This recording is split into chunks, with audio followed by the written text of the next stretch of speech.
안녕하세요. 반갑습니다. 여러분, 이 건강 조심하셔야 되겠습니다.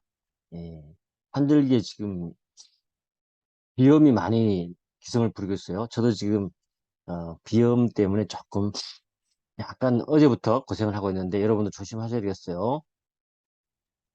자, 40강 한번 보겠습니다. 오늘은, 여러분하고 조금 이제 제가 좀 코를 훌쩍 하더라도 여러분 제 약간 좀 해주십시오. 설립 관련되는 거, 주식회사 설립 관련되는 내용을 한번 해볼게요. 설립에 대해서는 꼭 시험이 자주 출제됩니다. 그러니까 여러분이 잘 쟁점을 정리하셔야 되는데 사례 문제 볼게요. 각과 을은 자신들이 발견이 되어서 자본금을 2억 원을 하는, 2억 원 조심하셔야 되죠. 항상 우리 주식회사 설립 관련된 것도 그렇지만 소규모회사 10억 원 이하 자본금 10억 원 이하 특징을 두고 있기 때문에 꼭 여러분이 챙겨야 됩니다. 그죠? 그리고 A 주식회사를 모집 설립을 하네요.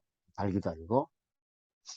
그래서 갑과 을은 A 회사의 주식의 인수 전에, 주식 인수 전, 인수 후를 또 여러분은 설립할 때는 조심해야 돼요. 인수 전이라는 것은 아직 설립 중 회사가 되지 않았다는 얘기예요.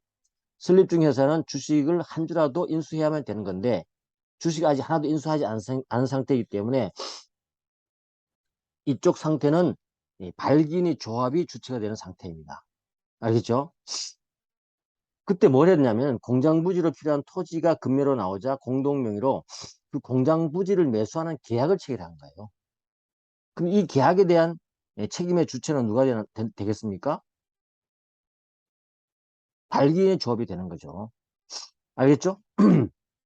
그거 하나 쟁점을 체킹하시고 그 후 갑은 주식 대금 전액을 납입을 하는데 당좌 수표로 납입을 했어요. 이 당좌 수표 납입하면은 수표 납입하면 현금 납입이 아니잖아요. 바로 주금이 납입된 걸로 보지 않습니다. 이것도 하나 쟁점이고요. 을은 또 6천만 원의 주식 대금을 지급하기 위해서 자신이 등록한 특허권입니다. 이 특허권은 현물 출자가 대상이 될 수 있을 겁니다. 그죠? 6천만 원 가치 있다고 주장하면서 현물 출자를 했다. 이건 변태 설립 사항을 정관에 기재했냐 문제가 되겠죠. 한편 정은 재산 인수 계약도 나왔습니다. 자신이 소유한 부동산을 A 회사로 이전하기로 갑을과 합의했다. 다시면서 재산 인수 계약을 했단 말이죠.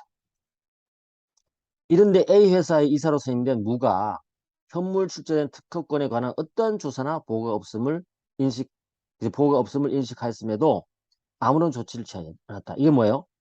이사로 선임된 무는요, 즉시 현물 출자에 대한 조사를 해서 보고를 해야 되죠. 안 했어. 법에 있는 거죠. 법에 있는 의무를 하지 않았죠. 책임져야 됩니다. 회사에 대해서.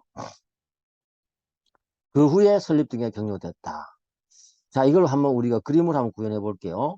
A사는 자본금 2억으로 모집 설립을 하는 상태고 발긴 갑이 있고 발긴 을이 있고 그 다음에 병이 있는데 지금 아직 인수하지 않은 상태에서 주식 인수 전에 공장 부지를 갑과 을이 매수 계약을 체결했다. 그죠?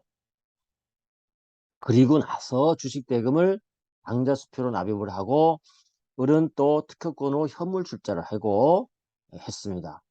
그리고 나서 정관은 어떤 계약을 했냐면 재산 인수 계약을 체결했어요. 누가? 정수부동산을 이전하기로 갑과 을이 합의, 발긴 들고 한 거죠. 괜찮습니다. 뭐 이런 상태에서 A 회사의 이사 무는 이사로 선임된 후에 사실 현물 출자를 조사하고 보고해야 되는데 묵인했던 거죠.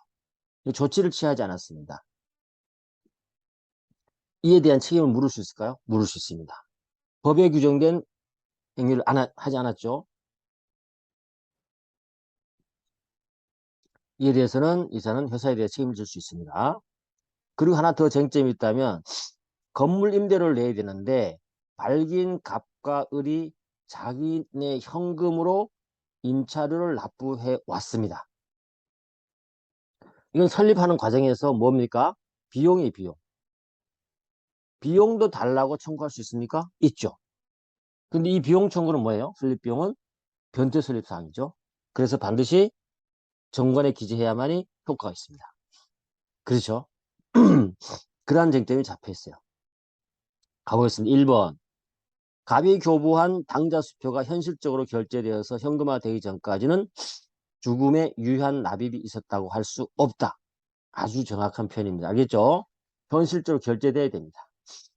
지급기를 도래해서 결제돼야 되는 거고, 그래서 죽음 납입 의무는 항상 현실적 이행이 필요한 것이 이 법의 규정이죠. 그 수표가 현실적으로 결제되어야만이 됩니다.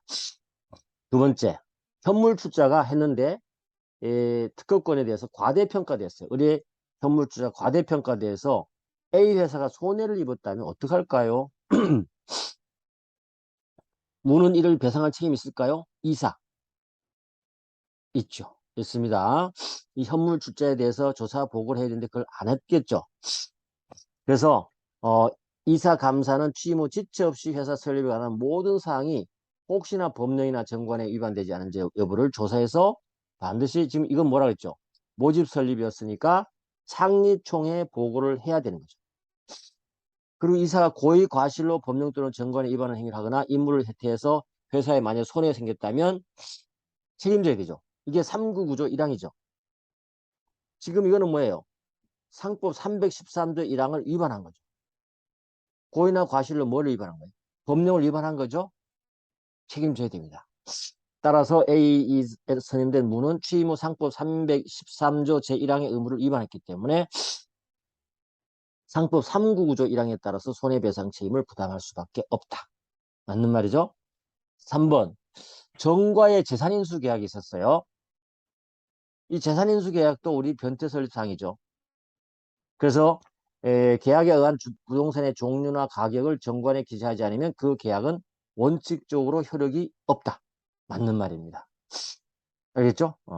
당연한 얘기고요. 넘어갑니다. 4번. A 회사의 설립을 위해서 설립사무소로 사용하는 사무실을 임차한 후 그 차임을 갑과 을이 자기 개인 사비로 지출했다면 그 차임을 정관에 기재하지 않는 경우라도 갑과 을은 회사 설립 후에 A 회사에게 그 비용의 반환을 청구할 수 있다? 할 수 없어요. 뭐예요? 설립사무소 임차비는 설립비용으로서 변태 설립사항이기 때문에 정관에 기재해야만 효력이 발생합니다. 됐죠? 5번 가봅니다. 회사 설립 후 A 회사가 병에 대해서 공장부지 소유권 이전을 위한 등기청구권을 행사하기 위해서는 A 회사와 갑을 간의 권리 양수 등의 특별한 이전 행위가 있어야 된다? 조심해야 되죠. 이게 뭐죠? 공장부지 소유권 이전을 하기 위해서 계약 체결은 언제 했었습니까? 주식 인수 전에 했죠. 주식 인수 전에의 법률 관계 주체는 누구였습니까? 발기인 조합이죠. 발기인 조합은요, 조합 행위는 회사가 성립되었을 때 그 내용을 이전하려면 특별한 이전 행위를 갖춰야 됩니다. 만약에 설립 중 회사가 행위를 했다면 이전 행위 없이 당연히 설립된 회사로 이전됩니다. 그 차이점이죠.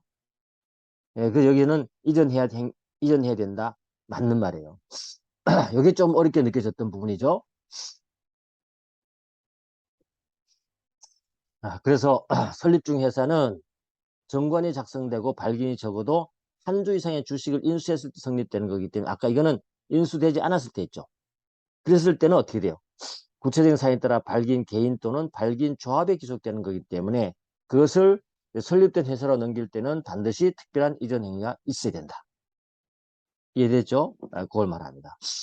그러면 이와 관련해서 여러분이 반드시 정리해 둬야 될 것이 뭐냐면 설립 중 회사에 대한 관계도를 기억을 해 두셔야 됩니다. 가보면 이렇죠. 설립 중 회사의 관계도를 보시면 이렇습니다. 우리 회사를 설립할 때 발기인들이 모였죠. 발기인들이 모여서 우리 회사 설립하자라고 계약 체결할 때, 계약을 할 때 그게 바로 조합입니다. 조합계약인 거죠. 그리고 주체가 조합이기 때문에 이 당시의 법률 관계는 조합이 책임지는 거죠. 조합 또는 발기인 개인이 책임지는 거죠. 그리고 출자 이행, 한 주 이상의 출자가 들어옴으로 해서 이때부터 설립 중 회사가 되는 겁니다. 알겠죠? 그래서 이 설립중에서는 권리 능력 없는 사단으로서 법률관계 주체가 되는 거죠. 그 다음에 설립 등기를 하게 되면 법인이 성립되고 법인이 또 이 이후에는 책임지는 거죠. 그리고 이 설립중 회사는 여기에서 일어났던 모든 행위가 어떻게 해요? 이렇게 당연히 이전되는 관계를 설명한다 그랬죠? 예, 그래서 설립중 회사는 하나의 사람으로 치면은 태아입니다. 태아. 태아고 사람이 되는 거죠. 태아가 그 사람이 그 자체이기 때문에 우리가 문제 없다는 겁니다. 자, 설립 중에서는 우리가 권리 능력 없는 사단으로 보고요. 의결기관이 있습니다. 뭘까요? 발기조합이 있고 창립총회. 다시 말해서 발기조합은 발기 설립일 때, 모집 설립일 때는 창립총회가 의결기관이 되는 것이고 집행기관은 당연히 발기인이 합니다. 발기인 조심해야 돼요. 그리고 이제 기관이 형성되죠. 그 기관이 이사감사인데 이사감사는 사실 여기에서는 감독기관을 보시면 됩니다. 알겠죠? 그리고 법인 회사가 설립되었을 때 이거는 실질적으로 동일체이기 때문에 권리 의무가 당연히 이전되고 귀속됩니다. 그래서 별도로 이전 행위가 필요 없어요. 그렇죠? 그런데 그리고 물론 넘어가는 것도 발기인 권한 범위 내의 행위라면 당연히 귀속되는 거지만 발기인의 권한 범위를 넘어서 만약 행위를 했을 때 이건 어떻게 할 거냐? 당연히 넘어가진 않지만 법인인 회사가 사후 추인을 할 수 있습니다. 알겠죠? 그렇게 되는 거죠. 그리고 만약에 정관의 기재 없이 재산 인수 상황이 벌어졌을 때 원래는 어때요? 재산 인수 정관의 기재 없이 되면 효력이 없죠? 그런데 이게 사후 설립에도 만약에 해당된다면 설립된 법인이 사후 추인할 수 있다는 게 판례잖아요. 그죠? 여기에 대한 판례도 여러분이 기억을 해 두셔야 되는 거죠. 그리고 설립중 회사가 그러면 제3자에 대해서 책임지는 건 없냐? 한번 검토를 해보면 일단 법인격이 없으니까 책임질 게 없어요. 제3자와 관계에서는. 이 설립중 회사는 뭐예요? 설립되었을 때 이쪽으로 모든 그 권리 의무가 넘어가게 하는 것을 편리하게 하기 위한 하나의 도구 개념으로 들어온 거란 말이죠. 제3자의 책임지는 거는 여기서 문제가 안 돼요. 만약에 주식 인수인이 있다면 제3자에 대해 책임질 게 있다면 주식 인수인들이 공동 부담하는 거죠. 그 채무는 준총유로 보유하게 되는 것입니다.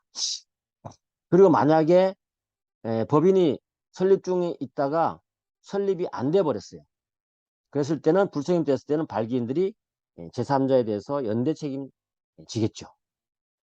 그렇죠? 요 그림이 굉장히 중요한 그림이고 요 그림이 설명하는 것을 여러분이 제가 하는 것을 이해가 돼야 됩니다. 그래야만이 문제가 풀립니다. 알겠죠? 풀리고 다른 것도 검토해 볼 수 있어요. 자, 그럼 한 문제만 더 풀어보도록 하겠습니다. 여러분 조금 또 빨리 해서 기출 문제를 여러분에게 조금 그래도 다 끝내주는 게 좋을 것 같아요. 그렇기 때문에 천천히 나가는 것 중요하지만 하나 또 풀어보겠습니다. 시간이 조금 여러분들이 10분 정도 해준다 그랬는데 제가 조금씩 한 5분씩 7분씩 오버되고 있는데 양해를 해 주십시오. 한 문제 더 풀어보겠습니다. 3번 변실 2012년 나왔던 거네요. 창업 동아리에서 만난 갑과 을이 두 명이죠. 이인은 각각 2,500만 원씩 출자해서 자본금 5천만 원의 주식회사를 발기 설립했다. 아, 자본금 10억 원 미만인 회사를 설립하고 있네요. 자, 이런 그림입니다. 갑을이 자본금 5천만 원 발기 설립하는데 2,500만 원씩 출자한다라는 그림을 연상하시면서 기억번 주식회사를 설립하려면 적어도 5천만 원의 자본금이 필요하다? 없어요. 옛날엔 이 5천만 원의 자본금 총액에 제한이 있었어요. 그죠?